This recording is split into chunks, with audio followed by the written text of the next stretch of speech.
Mwaramutse inshuti abakunzi ba All City V2 turabasuhuje mwese aho muherereye ku migabane y'isi itandukanye.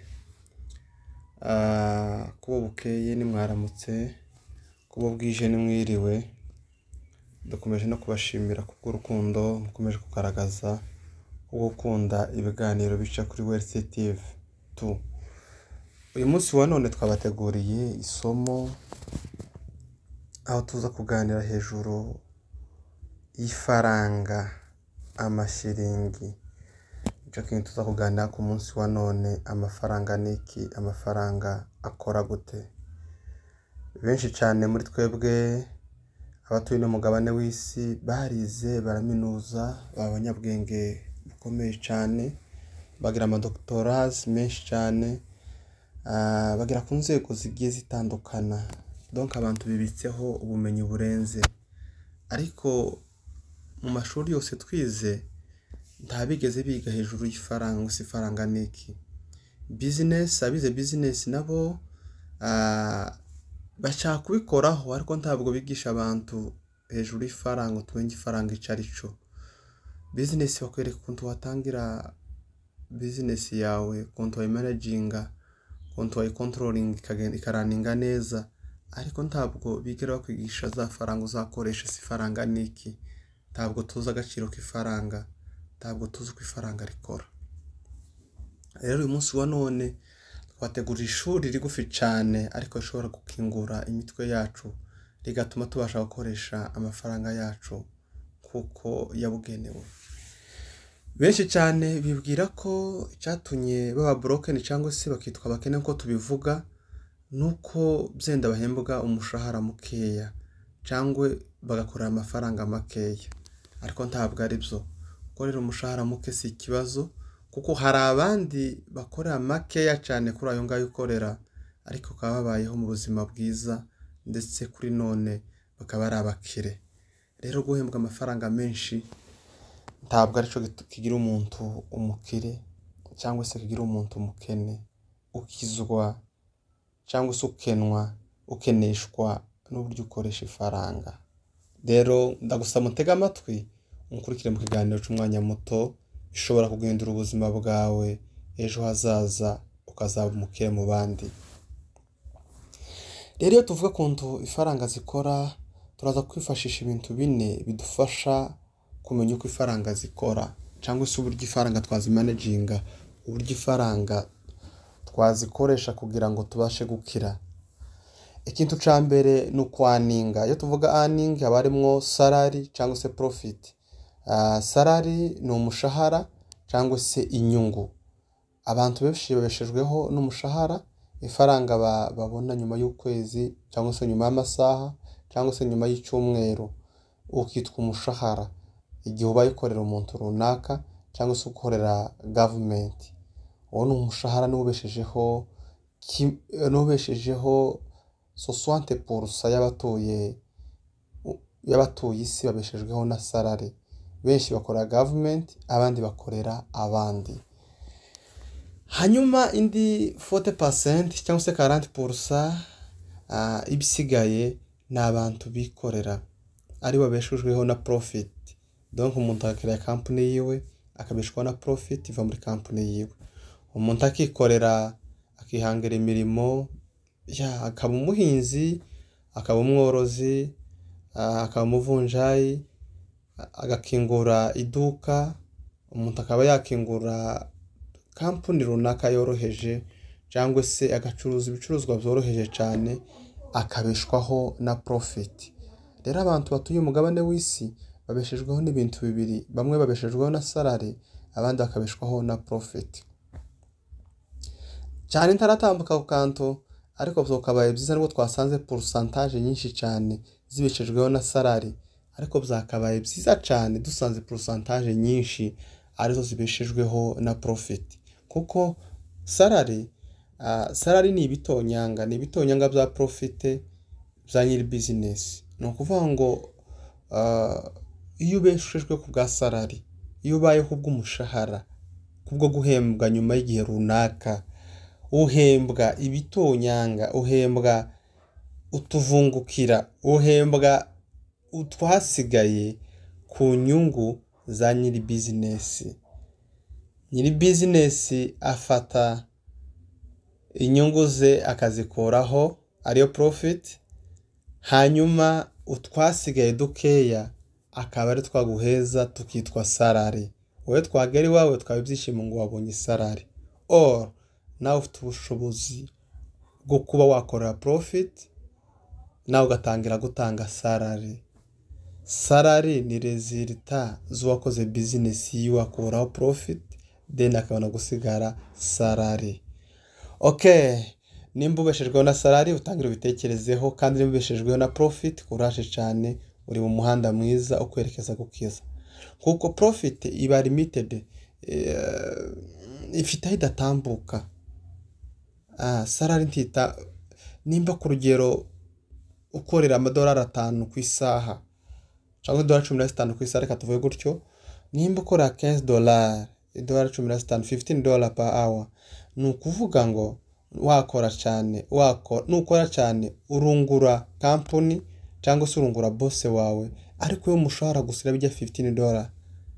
Yes, turi kumwe ngaho. Nimba unakoze bukeya, wowe urahembwa munsi y'ijya $15 kuko utakoze akazi kuko bigize gute, kuko bikwiriye. Bishatse kuvuga ko salary iri limited, ifite urugabane itarenga, ifite umupaka ntarenga. But profit, if you work for profit, iyo ukorera inyungu wikorera, iyo ukoze cyane kuri ya saha imwe, ni ukuvuga ngo inyungu yawe irongereka cyane. Nimba buri munsi wahora kubona $15 wikorera, ariko ikoze cyane ugomba kubona $30. Yes, sinzi ko turi kumwe muri kuntegera neza. Bishatse kuvuga ko profit ntabwo iri limited, ushobora kuzamuka uko waba ubishaka byose. Okay, ndibwira ko ngaho mwanka bisobanukirwa neza. Reka dukomeze cyane tuganire ku bintu 3 cyangwa se 4 bishobora kudufasha kuba twaba abakire dukoresha amafaranga neza. Ese ifaranga zikora gute? Benshi ko twabivuze abeshejweho na income ya salary cyangwa se ya profit, ariko benshi yamaze gufata amafaranga, ikintu cya mbere bayakoresha barayinvestinga, donc barayashora. Nyuma y'umushahara, nyuma ya profit ivuye muri business cyangwa se nyuma y'inyungu ivuye muri business, nta kindi ushobora gukoresha amafaranga. Subira uyafate kandi uyashore mu kindi kintu. Turumvikana? Ikintu cya mbere tugomba gukora nyuma yo kubona umushahara, nyuma yo kubona inyungu ivuye mu kazi, tugomba gushora amafaranga. Iyo yashoye harya akuzanira ayandi. Nico gituma amafaranga agenda yiyongera kuri konti yawe cyangwa se muri za saving ugenda ukora. Nuko ubona amafaranga ukayabyaza ayandi. Sinzi ko turi kumwe aho ngaho. Bitandukanye, na benshi cyane babikora bakaza kuri step ya 4 tuza kugeraho, nyuma yo kubona amafaranga akaja muri expenses, donc agatangira gusohora amafaranga. Reka dutambuke turaza kubivugaho tugeze imbere cyane. Hanyuma ikintu cya kabiri cyangwa se gituma umuntu akira, cyangwa se ikintu cya kabiri twakora neza bigatuma tuba abakire, nuko uba umwizerwa. Iyo wizewe bikorohera gukira. If you have a good image, ifite ishusho nziza aho utuye, bituma umuntu akira mu buryo bwihuse cyane. Fata amafaranga, nyuma gufata amafaranga uyashore, hanyuma ushaka uburyo uba umwizerwa.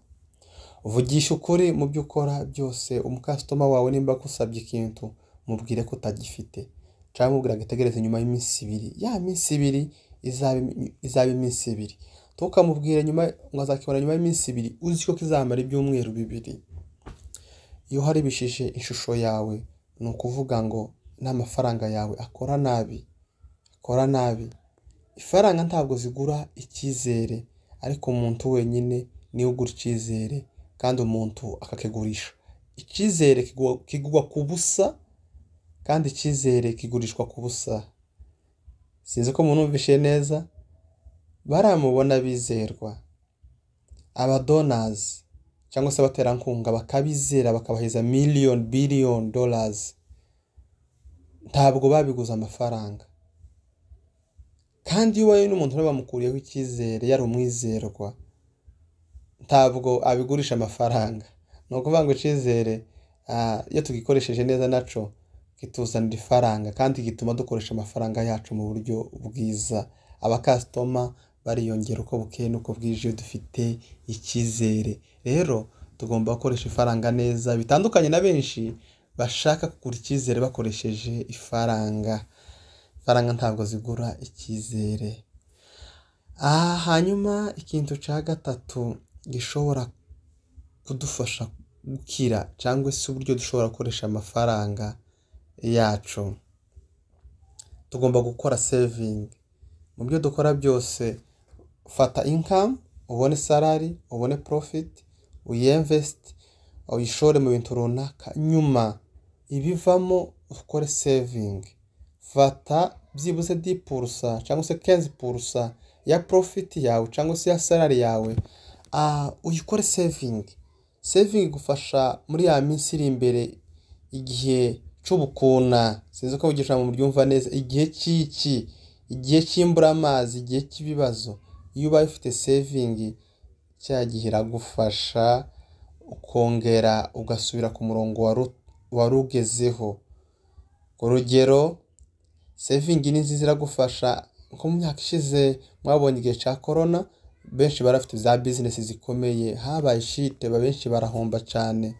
Rero abari bafite saving zabo igihe corona yarangiye, barasuye bafata za saving zabo bazihinduramo capital, barongera kandi basubira kuri level bari bagezeho.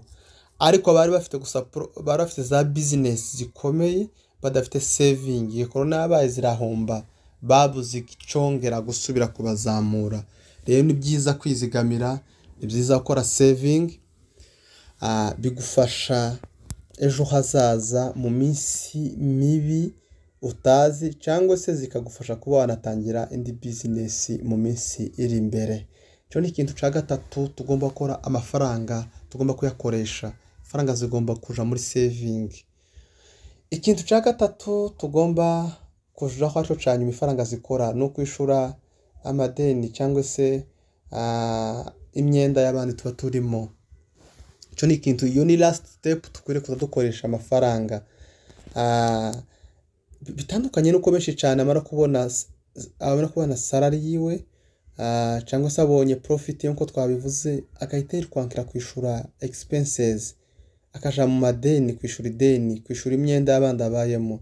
Erega cya gihe ntabwo uzokira, uzohora uri umukene. Simvuze ko tutagomba kwishura amadeni y'abandi turimo.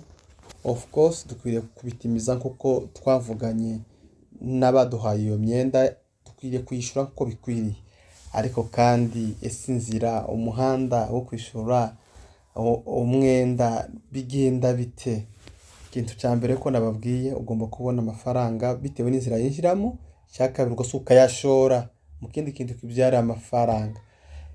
Kuyashora kose ugomba kurinda icyizere cyawe ntigihari bike, ukizerwa n'abantu. Icya gatatu amafaranga akora nayo gushogora yashora. Shora byibuze 15% mu yo winjiza kugira ngo azagufashe mu minsi iri imbere. Icya kane no kwishura amadeni cyangwa se debit. Rero icyo kintu, rero iyi formule mbahaye uyikoresheje neza yatuma ukira mu minsi mikeya. Bitandukanye nuko benshi bablaminga government, bakavuga ngo government yacu yatumye abantu bakena, government yacu cyangwa se ababyeyi banjye navutse mu muryango ukenye, umuryango. Don't blame your family or government, the mistake is yours. Now uyu munsi wa none ufite imbaraga zo guhindura future yawe ikaba nziza. Pase ya nubwo utayihindura bitewe n'ababyeyi bari kuyigukorera cyangwa se n'abakuru bawe n'abavandimwe, ariko future iri mu maboko yawe, iri mu biganza byawe. Ni wowe kugira nziza, kudesigninga future yawe ikaba nziza, kandi biri mu bushobozi bwawe kuba designinga future yawe ikazaba mbi. Nshuti bavandimwe, turabashimiye ko mwabashe kudukurikirana. Mwari kumwe na Master Ndatuje Frederic. Murakoze cyane.